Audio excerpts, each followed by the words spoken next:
Hey guys, Christian here. Welcome to the second episode of my Kickboxing Chronicles series where I'll be talking to you about everything that has to do with sparring. I want to share with you some ideas that I've developed throughout the years of studying in university, but before I do that, I just want to mention that no type of kickboxing sparring comes without consequences. For example, we now know that chronic traumatic encephalopathy is a real problem, and that you don't need to have received a concussion to suffer the very real lingering effects of CTE, and that it's subconcussive blows that can have a major impact in the progression of the disease. And I also want to say that if you're the type of person that has an inflated ego or a short fuse, you should probably do some soul searching and self reflection before you enter into a sparring scenario. In this first part of the video series, I want to talk to you about my personal philosophy on sparring and why I believe that more men need to get into combat sports in general and practice it regularly. You can say some great things about our gender, how we created some of the most innovative technologies out there. Well, most of them, really. Sorry, ladies. But let's be honest, there's no ladies watching this. But it's also true that we are the most violent of the genders. And I'm going to bring in some evidence to support my claims. But I think there is still genes lurking inside us that prime us for violence. Let me bring in a few graphs to illustrate my point. In this first graph, you can see that the distribution of violent offenders by age since the 16th century. As you can see, most of it is caused by the 20 to 29 age group. This needs to be stressed, guys. This is the most volatile age for any human being. That's when most of the crime happens if you're going to do crime. And I'll be the first to tell you that I would be in some sort of legal trouble if it wasn't for martial arts. We all have dark fantasies, and it's whether we act on them that makes us cross that line between violent offender and just being a regular person. I took this following sentence from one of the articles that I was recently looking at in preparation for this video. And what they did was they took a multitude of studies based around violence and aggression, and they wanted to see whether martial arts could be a means to which to reduce that aggression. And this is what they came up with. Although most of the earlier studies focused on personality traits of martial artists in general, some authors specifically looked at the relationship between martial arts and aggressive behavior. In general, it was concluded that longer training was associated with lower levels of aggressiveness.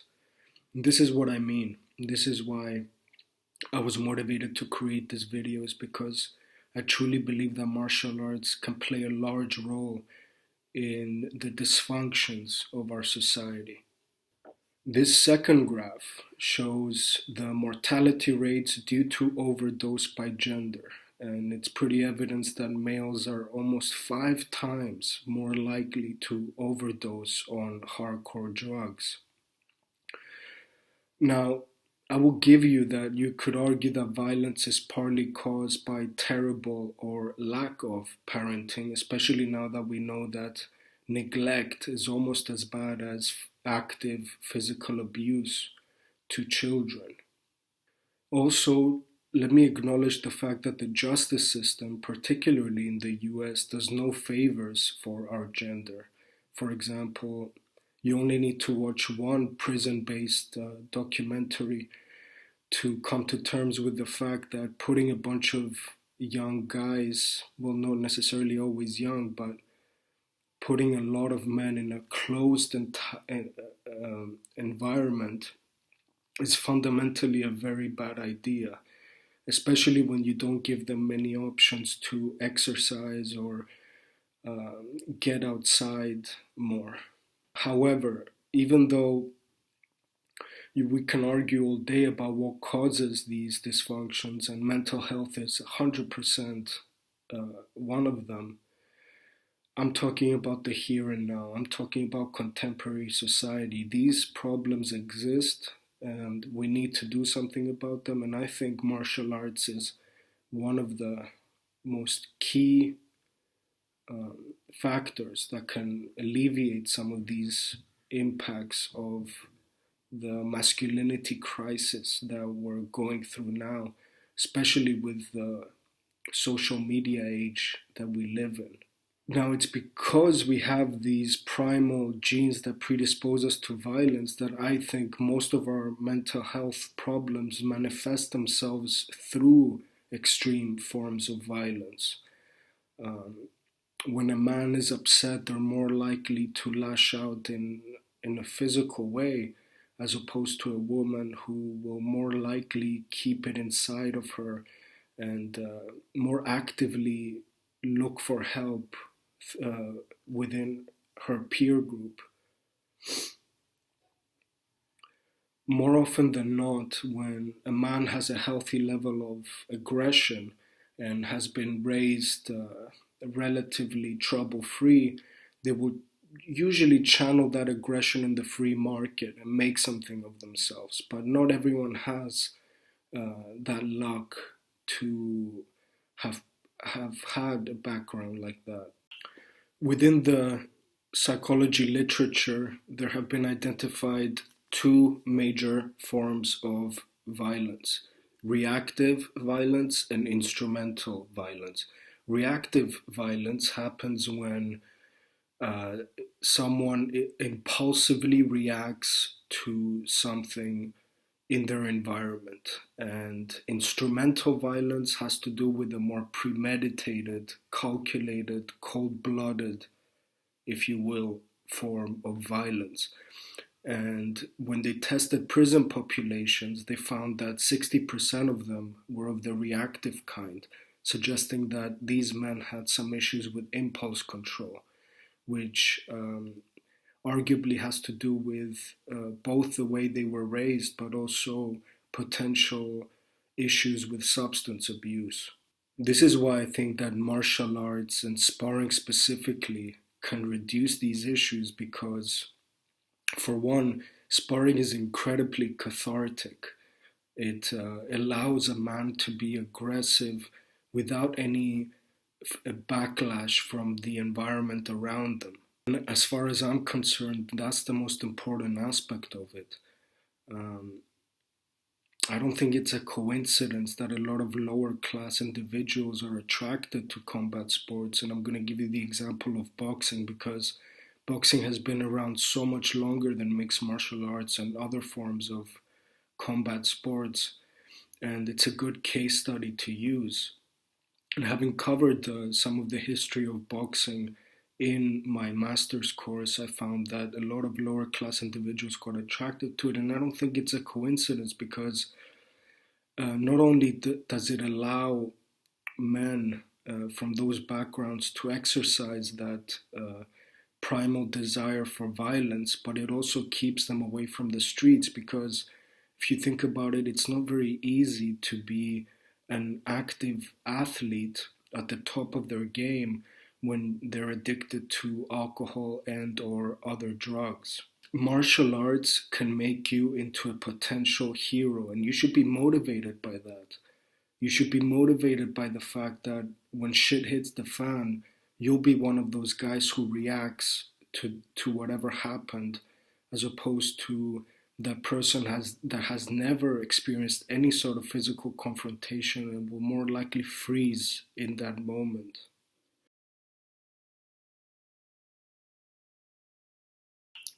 As far as I'm concerned, sparring should be like a good conversation. It's about being exposed to new perspectives as well as learning from the other person without getting overly too emotional. Like I mentioned previously, the Dutch kickboxing system is famous or infamous, whichever way you want to look at it, of having very hard sparring, and especially on Wednesdays.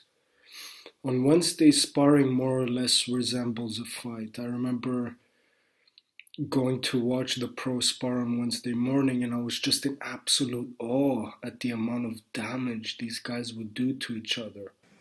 One of the sayings in the Dutch love to say is train hard, fight easy. And most of the fighters in the lockers would always tell me that they would fight injured and that it's actually rare that you'll step into a fight without some aches and pains. Another reason why they spar this hard is they get used to the feeling of being in a fight. Now, I can tell you that because I knew that Wednesdays would involve more sparring in, than usual, I would get a little more nervous before going to attend Wednesday's class. And that sort of resembles the potential feeling one would have before entering a competitive bout.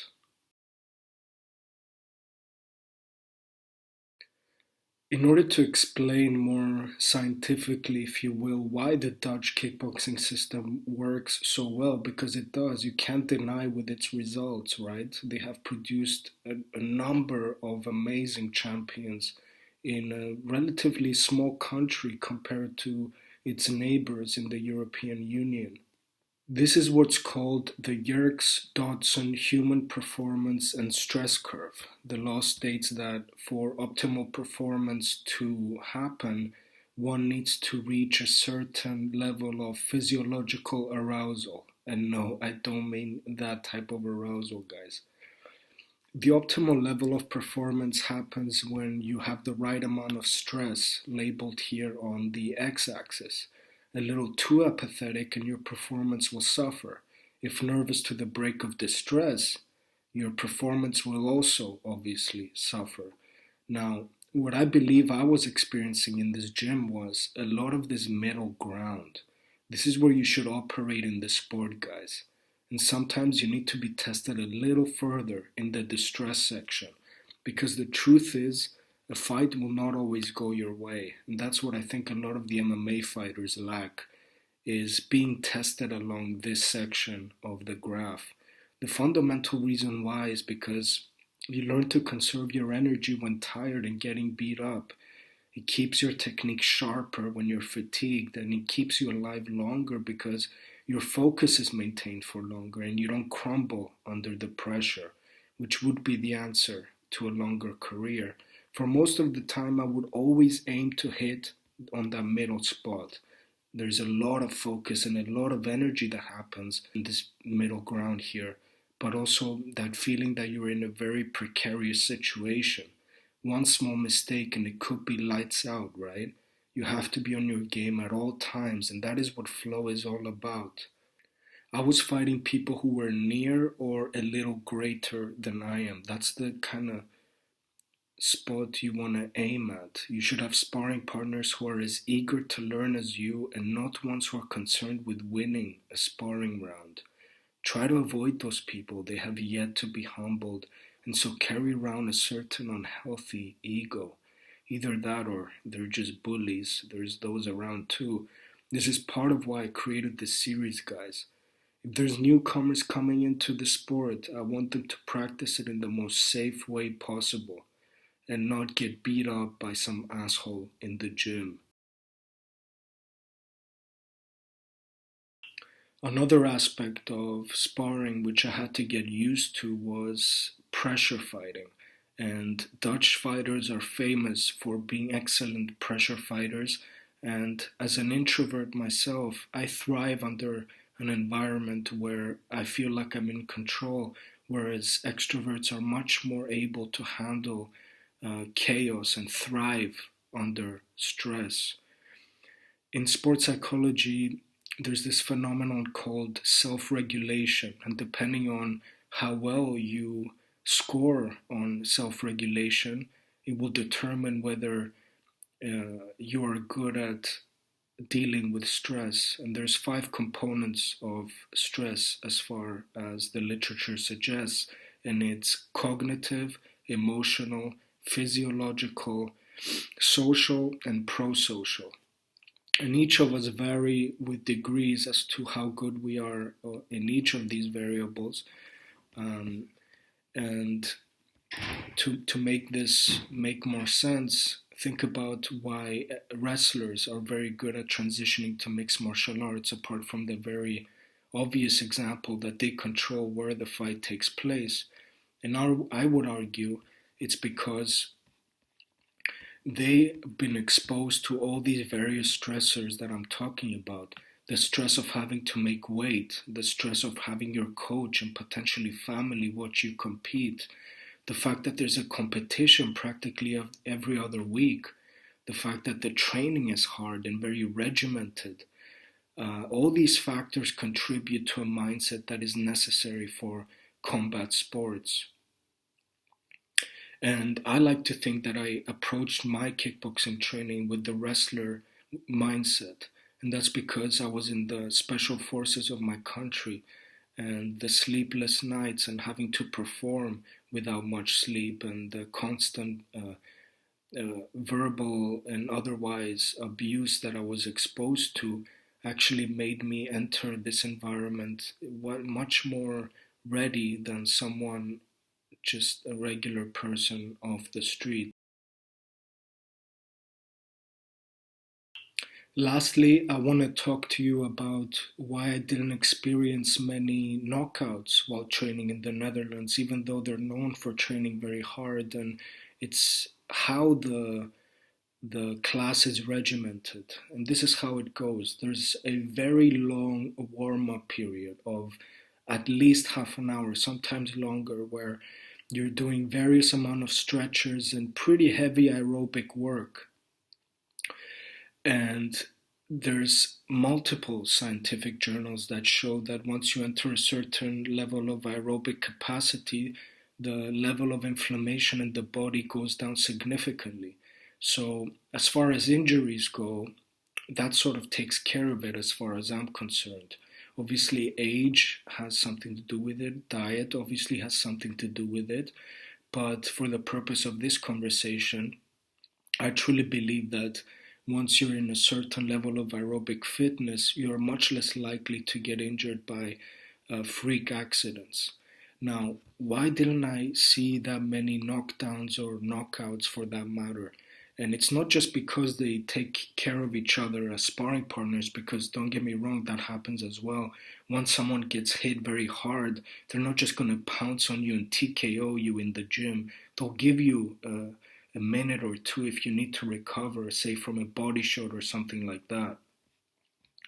Now, because there's this very long warm up period, and then you go straight into drilling, and the drilling is hard, guys. They throw with power when they drill. So, what happens is it removes the element of the creatine phosphate that's in your muscles out of the equation.